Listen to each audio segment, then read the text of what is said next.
आज number system का एक बहुत ही अच्छा सवाल हम लोगों के बीच आ चुका है। चलिए देखा जाए।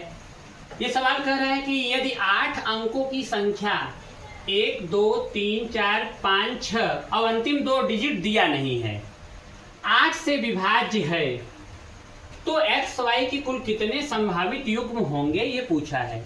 तो यहाँ इसका मतलब कि 8 के विभाज्यता का रूल हमें याद होना चाहिए। 8 के विभाज्यता का रूल ये होता है कि अंतिम 3 अंक 8 से विभाज्य हो या अंतिम 3 अंक 0 हो। ये 8 के विभाज्यता का रूल हम लोग जानते हैं। तो यहाँ पे मैंने क्या किया कि 6xy पहले रख दिया। अब यहाँ पे हमको अपने से फिल करना है, तो मैंने पहले 0 0 रखा। चूंकि 8 से विभाज्यता पूछ रहा है, इसलिए हमने क्या किया कि 6 के बाद 8 का पहाड़ा पढ़ दिया।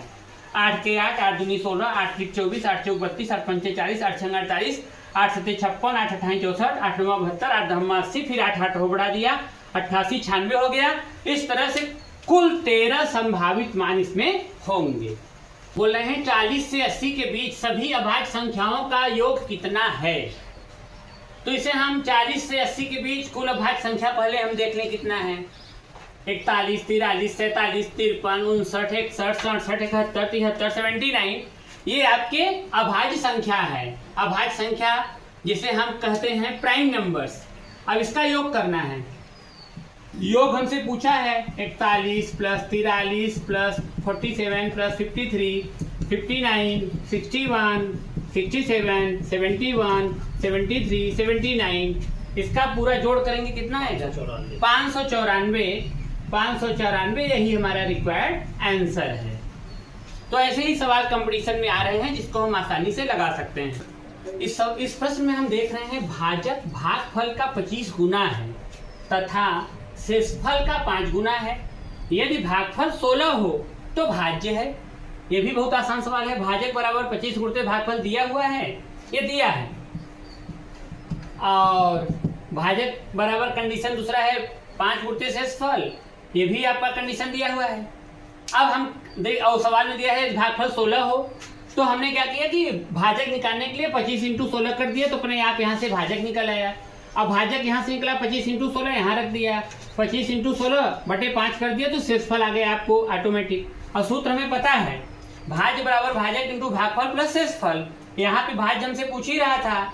भाजक का मान हमने देखा 25 × 16 है। अब भागफल तो हमने निकाला, तो 16 भागफल तो हमने निकाला, शेषफल 80 निकाल लिया। अब भागफल 16 दिया ही था, इसका हमने तीनों का गुणा किया तो हो गया 6400, और 80 इसमें ऐड कर दिया तो हो गया 6480। This is our required answer. ये बहुत ही इंटरेस्टिंग सवाल है, काफी कंपटीशन में आया हुआ है। 101 plus 102 plus 103 plus 801 plus 200, last term से 200 है। अब हम कह रहे हैं कि इसका योग बताइए। तो यहाँ हम देख पा रहे हैं कि प्रथम पद a बराबर है 101, सारांतर इसका d हम निकालेंगे t2 माइनस t1 करके 102 माइनस 101 कर लिया। अब आ गया यहाँ पे a। अंतिम पद l बराबर 200, अंतिम पद l बराबर 200 है। हमें एक सूत्र पता है, l बराबर a plus n minus 1 into D. l का मान रखा 200, a का मान रखा 101, n माइनस 1 कर दिया।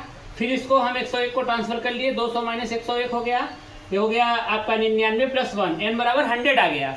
अब हमें पता है Sn बराबर n/2, 2a plus n minus 1 into D, ये फार्मूला है। इसमें हमने n का मान रखा है यहाँ से निकाल करके 100/2, 2 इंटू a का मान आप देख ही रहे हो 101 है, प्लस 100 माइनस 1। इसको हमने सॉल्व किया तो हमको आसानी से मिल गया 15050। ये तो मेथड 1 हो गया। इसका मेथड 2 और आसान है। हमको फार्मूला पता है Sn बराबर n/2 a प्लस l होता है। इसमें n का मान 100/2। आप ऐसे ही आप आंख से देख रहे हैं कि 101 से लेकर के 200 तक 100 अंक होगा, आप देख ही रहे हैं। तो यहाँ पे 100 कर दिए, 100/2, a का मान है 101, l का मान है 200 रख दिया, और तुरंत इसको हम 301 करके 50 का गुणा कर दिया तो आंसर आ गया। इसका तीसरा मेथड भी बहुत इंटरेस्टिंग है। पहले हमने क्या किया कि 1 से लेकर के 200 तक इसको मान लिया। इन्होंने 101 से दिया था, तो हमने 1 से लेकर के 200 तक मान लिया पूरा कि दिया हुआ है। तो पहले हम क्या किए कि पहले 1 से लेकर के 200 तक जो फार्मूला होता है n प्लस 1/2, उसको हमने इम्प्लीमेंट कर दिया। उसके बाद उसमें से 1 से 100 वाला घटा दिया, तो 1 से फिर n प्लस 1/2 ये भी फार्मूला होता है।